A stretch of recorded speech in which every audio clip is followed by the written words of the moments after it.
November 11న మాదిగల విశ్వరూప మహాసభ Secunderabad parade గ్రౌండ్లో ఎంఆర్పిఎస్ నాయకుడు మందకృష్ణ మాదిగ ఆధ్వర్యంలో ఆ సభ ఘనంగా నిర్వహించబడుతూ ఉంది. దీనికి తెలంగాణ రాష్ట్రంలో 34 జిల్లాల నుంచి కూడా మాదిగలందరూ తమ ఐక్యతను చాటుకోవడానికి ఈ సభకు విచ్చేయబోతున్నారు.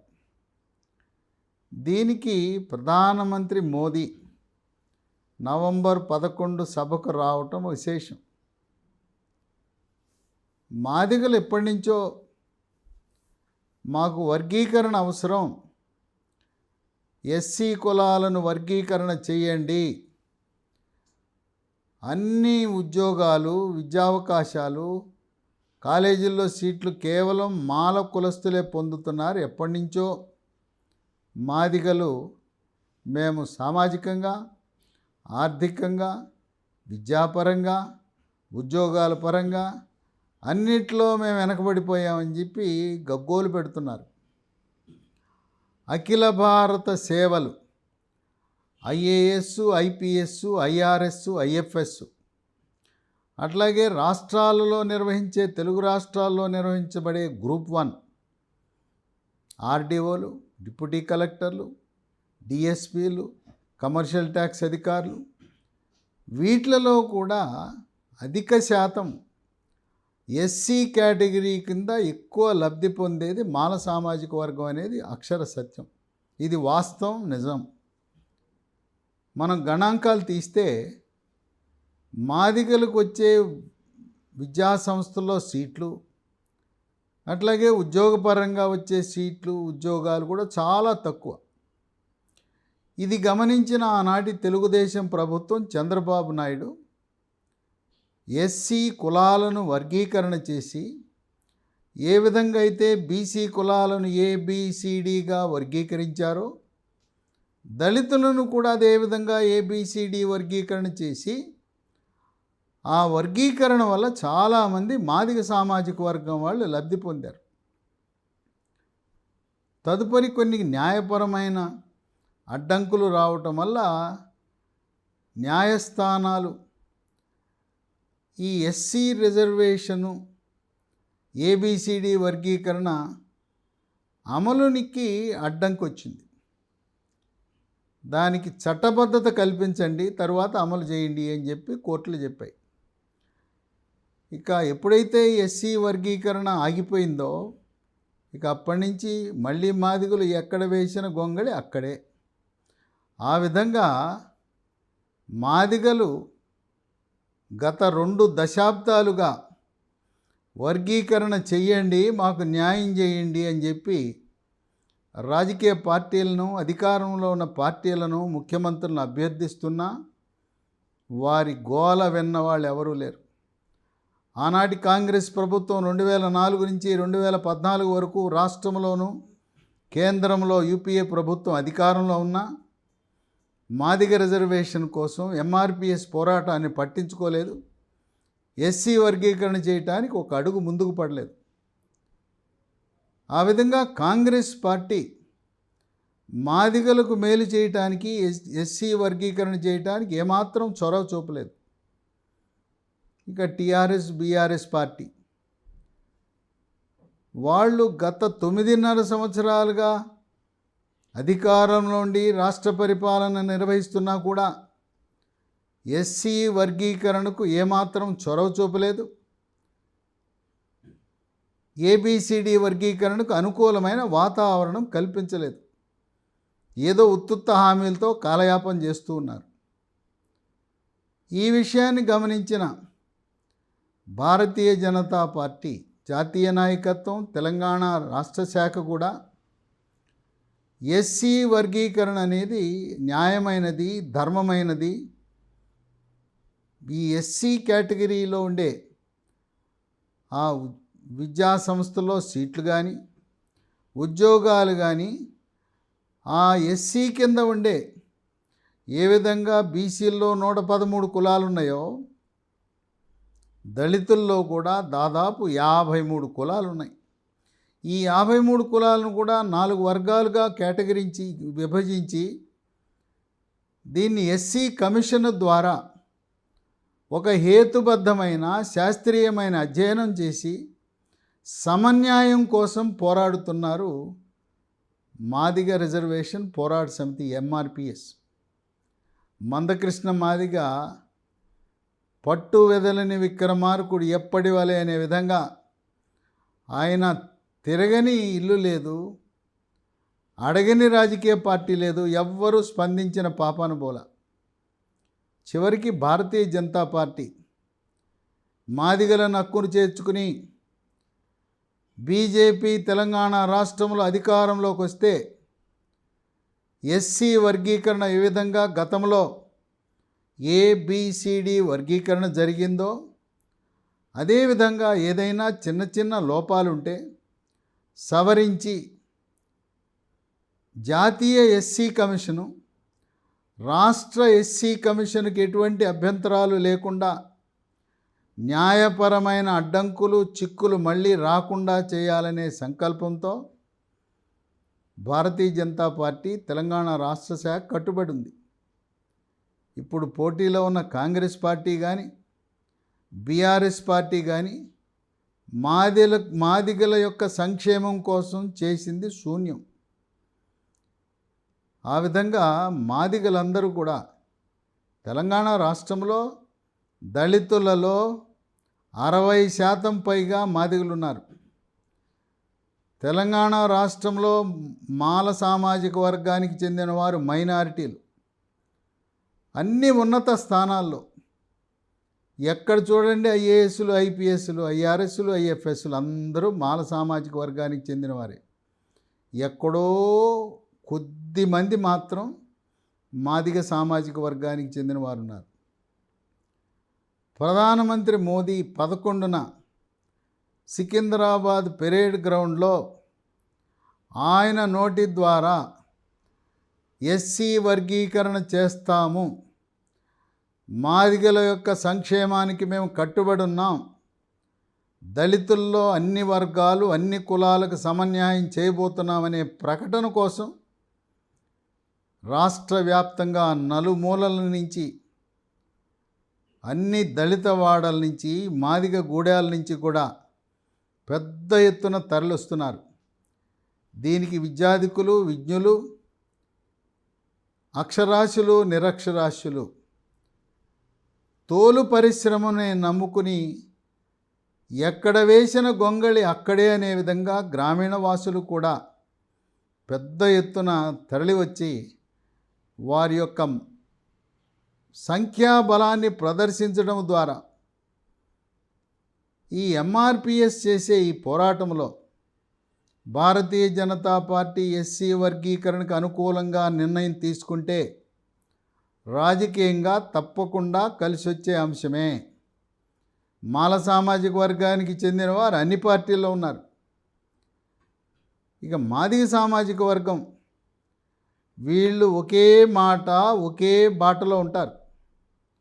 అందువల్ల వీళ్ళందరూ కూడా ఒక మాట మీదకి వచ్చి గంపగుత్తగా ఒకే పార్టీకి ఓటేసే మనస్తత్వం. ఆనాడు తెలుగుదేశం ప్రభుత్వం చంద్రబాబు నాయుడు ముఖ్యమంత్రిగా ఉన్నప్పుడు ఆయన మాదిగలకు చేసిన మేలు వల్ల అధిక సంఖ్యలో మాలల కంటే అధిక సంఖ్యలో ఉండే మాదిగలు తెలంగాణ రాయలసీమ ప్రాంతంలో ఉండే మాదిగలందరూ కూడా ఈరోజు కూడా మాదిగలకి తెలుగుదేశం పార్టీకి అవినాభావ సంబంధం ఉంది. వాళ్ళకి చేసిన మేలు మరవలేదు. వర్గీకరణ ఫలాలు పొందిన మాదిగలు ఈనాడు ఉన్నత స్థానాల్లో ఉద్యోగాలు చేసుకుంటూ మాకు తెలుగుదేశం ప్రభుత్వం వర్గీకరణ వల్లనే మేము ఈనాడు ఈ ఉద్యోగాలు చేయగలుగుతున్నామని వాళ్ళు గుర్తుపెట్టుకున్నారు. అందువల్ల రాజకీయంగా ఎంఆర్పిఎస్ ఈ సభకు హాజరవటం ద్వారా ప్రధానమంత్రి మోదీ ఏబిసిడి వర్గీకరణ ద్వారా రాజకీయంగా ఎంతో లబ్ధి పొందబోతూ ఉంది. దీనివల్ల ఇప్పటికే నవంబర్ 7న ఎల్బీ స్టేడియంలో జరిగిన బీసీ ఆత్మగౌరవ సభ ద్వారా ప్రధానమంత్రి నోటి నుంచి బీసీ ముఖ్యమంత్రి, ప్రజలు బీజేపీ పాలన కోరుకుంటున్నారు, మొట్టమొదట ముఖ్యమంత్రి భారతీయ జనతా పార్టీ తరఫున బీసీ ముఖ్యమంత్రి అని ప్రకటించటం. ఇంకా బీసీ ముఖ్యమంత్రి అంటే వేరే ఎవరూ లేరు, అన్ని అర్హతలు కలిగి ప్రధానమంత్రి మనస్సులో ఉన్నది ఈటెల రాజేందరే. ఈటెల రాజేందర్ పేరు చెప్పకపోయినా ఆయనకి అన్ని అర్హతలు ఉన్నాయి. 8 సార్లు, ఇప్పుడు గెలిస్తే 8వసారి శాసనసభలో అడుగు పెడుతున్నాడు. తర్వాత టీఆర్ఎస్ పార్టీలో నంబర్ 2 స్థానం, ప్రభుత్వ పరిపాలన నిర్వహణలో ఆర్థిక శాఖ మంత్రిగా నంబర్ 2, అన్నీ తెలిసిన పరిపక్వత కలిగిన, సమతుల్యముగా నిర్ణయం తీసుకునే శక్తియుక్తులు కలిగిన ఈటెల రాజేందర్ పేరు చెప్పకపోయినా తెలంగాణ రాష్ట్రంలో అందరికీ తెలుసు. ఎవరైతే ఎన్నికల నిర్వహణ కమిటీ చైర్మన్గా నియమించబడతారో వాళ్ళే ముఖ్యమంత్రి అవుతారని. అది బీజేపీ పార్టీలో ఒక ఆచారం, ఒక ఆనవాయితీ. 2013లో మోదీ గుజరాత్ రాష్ట్ర ముఖ్యమంత్రిగా ఉన్నప్పుడు కూడా ఈయనే ప్రధానమంత్రి అభ్యర్థిని ఎక్కడా ప్రకటించలేదు. రాజ్నాథ్ సింగ్ జాతీయ పార్టీ బీజేపీ అధ్యక్షుడిగా ఉండి ఈయనకి జాతీయ ఎన్నికల నిర్వహణ కమిటీ చైర్మన్ అని మోదీకి ఒక పదవి ఇచ్చి, ఆ పదవి నుంచి ఆయన్ని ప్రధానమంత్రి పదవి పీఠంపై కూర్చోబెట్టారు. అదే బాటలో ఈటెల రాజేందర్ ఎన్నికల నిర్వహణ కమిటీ రాష్ట్ర చైర్మన్గా ఉండి ముఖ్యమంత్రిగా బాధ్యతలు చేపడుతున్నాడు. ఈ బీసీ ఆత్మగౌరవ సభ ద్వారా 113 బీసీ కులాలు సంఘటితమైనవి, వాళ్ళు జాగృతమయ్యారు. తెలంగాణ రాష్ట్రంలో 60%, ఒక్కొక్కటి 60 లక్షలు ఉన్న బీసీలందరూ ఒక్కసారి కమలానికి ఓటేద్దాం, బీజేపీని అధికారంలో తెచ్చుకుని బీసీ బిడ్డను ముఖ్యమంత్రిగా చూద్దాం, బీసీలకు రాజ్యాధికారం చేసే హక్కు లేదా, బీసీలు, ఎస్సీలు, ఎస్టీలు, మైనారిటీలు 82% ఉంటే ఇప్పటికి 18 మంది ముఖ్యమంత్రులు వస్తే అందరూ కూడా 18%లోనే ఉన్నారు. అత్యధికంగా రెడ్డి సామాజిక వర్గం, ఆ తర్వాత కమ్మ, ఆ తర్వాత 0.5%, 1% ఉన్న వెలమ సామాజిక వర్గం, చివరికి వైశ్యులకు, బ్రాహ్మణులకు కూడా అవకాశం లభించింది. ఒక్క 2 సంవత్సరాలు మాత్రం దళితులకు దామోదరం సంజీవయ్యకి ఇచ్చారు. ఎప్పుడూ కూడా సింహభాగం రెడ్డి సామాజిక వర్గమే ముఖ్యమంత్రులుగా పాలించారు. ఏ బీసీలకు పాలించే హక్కు లేదా, మనకు తెలివితేటలు లేవా, మనకు నైపుణ్యం లేదా, మనలో మేధో సంపత్తి లేదా అని జాగృతమై బీసీ నినాదం ఒక తుఫానులా తెలంగాణ రాష్ట్రంలో బీసీ కులాలను సంఘటితపరిచి బీజేపీ గ్రాఫ్ ఉన్నపళంగా పెరిగింది. ఈ మాదిగ సభ మహాసభ జరిగిన తర్వాత ప్రధానమంత్రి నోటి నుంచి ఎస్సీ వర్గీకరణ అనే పదం రావటం ద్వారా బీజేపీ పార్టీ యొక్క గ్రాఫ్ మరింత పెరుగుతున్నది. అధికారము చేజిక్కునే దిశగా కావలసింది 61 ఎమ్మెల్యే సీట్లు. ఈ 2 మహాసభలతో ప్రధానమంత్రి మోదీ ఆయన్ని ఏ విధంగా ప్రజలను ప్రభావితం చేశారంటే, బీసీలను, ఇప్పుడు రాబోయే సమావేశంలో మాదిగలను 65 సీట్లు తెలంగాణ రాష్ట్రంలో సునాయాసంగా బీజేపీ కైవసం చేసుకుంటుందనే అంచనాలు. నిన్న మొన్న వరకు ఎక్కడ బీజేపీ ఎక్కడ ఓట్లు అన్నవారు ఈరోజు కాళేశ్వరం ప్రాజెక్టు కుంగిపోవటం ద్వారా బీఆర్ఎస్ పార్టీ కుంగిపోయింది. ఇక కాంగ్రెస్ పార్టీ చెప్పనలవి కాదు. సీట్లు అమ్ముకున్నారని కాంగ్రెస్ నాయకులే వాపోతున్నారు. సీనియర్ నాయకులు కాంగ్రెస్ పార్టీలో ఎమ్మెల్యేగా గెలిస్తే ఆ పార్టీలో ఉంటాడనే నమ్మకం లేదు, అమ్ముడుపోతారు. ఏ బీఆర్ఎస్ పార్టీ కేసీఆర్ వద్దనుకున్నామో ఈ కాంగ్రెస్ పార్టీలో గెలిచిన వ్యక్తులు ఎమ్మెల్యేలు అమ్ముడు పోతారు, అందువల్ల కాంగ్రెస్ పార్టీకి ఓటు వేయటం నిరుపయోగమని తెలంగాణ ఓటర్లు భావిస్తున్నారు. 2018లో కాంగ్రెస్ పార్టీ 19 మంది ఎమ్మెల్యేలు గెలిస్తే సంతలో పశువుల్లా 12 మంది కాంగ్రెస్ ఎమ్మెల్యేలు అమ్ముడు పోవటాన్ని గుర్తు చేసుకుని, అమ్మో కాంగ్రెస్ వీళ్ళు మామూలు వాళ్ళు కాదు, మంత్రి పదవి ఇస్తానన్నా, డబ్బులు ఇస్తానన్నా, ఇంకా ఏదో పదవి ఇస్తానన్నా, కాంట్రాక్ట్ ఇస్తానన్నా అమ్ముడు పోవటంలో సిద్ధహస్తులు కనుక కాంగ్రెస్ పార్టీకి వేస్తే మళ్ళీ బీఆర్ఎస్ని గెలిపించినట్టు అవుతుందని తెలంగాణ రాష్ట్ర ఓటర్లు భావిస్తున్న తరుణంలో ఒక్కసారి అవకాశం ఇద్దాం. కాంగ్రెస్ పార్టీకి 11 సార్లు అవకాశం ఇచ్చాం, బీఆర్ఎస్ టీఆర్ఎస్ పార్టీకి 2 సార్లు అవకాశం ఇచ్చాం. ఒక్కసారి డబుల్ ఇంజిన్ సర్కార్ అంటున్నారు. అక్కడ మోదీ, ఇక్కడ ఈటెల రాజేందర్ మనల్ని ఏ విధంగా మన బతుకులు మారతాయో ఒక్కసారి చూద్దాం, పోయిందేముంది అనే ధోరణిలో ఒక్క ఛాన్సు అని డబుల్ ఇంజిన్ సర్కారుకు మద్దతు ఇద్దామని తెలంగాణ ప్రజలు, ముఖ్యంగా యువత, 18 నుంచి 45 సంవత్సరాల మధ్య ఉన్న యువత, వాళ్ళు దాదాపు 50% ఉన్నారు. తెలంగాణ రాష్ట్ర పబ్లిక్ సర్వీస్ కమిషన్లో 30 లక్షల మంది నిరుద్యోగ యువత నమోదు చేసుకున్నారు. పేపర్ లీకులు, పరీక్షల నిర్వహణలో జాప్యం, 2,90,000 ఉద్యోగాలు ఖాళీగా ఉంటే 9 సంవత్సరాలు వాటినన్నింటినీ ఖాళీగా పెట్టి ఇక ఎన్నికల సంవత్సరంలో ప్రకటనలకే పరిమితమై ఒక్కరు కూడా ఉద్యోగం పొందిన పాపాన లేదు. నీళ్లు నిధులు నియామకాలని ప్రజలందరూ కలిసి పోరాటం చేసి 1,200 మంది ఆత్మ బలిదానాలు చేసుకుంటే ఈరోజు కేసీఆర్ కుటుంబ పాలన చేస్తున్నారు. భౌగోళిక తెలంగాణ వచ్చింది, సామాజిక తెలంగాణ రాలేదు. మాకు వద్దు బాబోయ్ దొరల తెలంగాణ అంటున్నారు తెలంగాణ ప్రజలు, తెలంగాణ ఓటర్లు. కనుక మాదిగా విశ్వరూప సభ ద్వారా Bharatiya Janata party graph, Bharatiya Janata party గెలుపు అవకాశాలు మరింత మెరుగుపడే అవకాశం ఉందని విశ్లేషకులు భావిస్తున్నారు.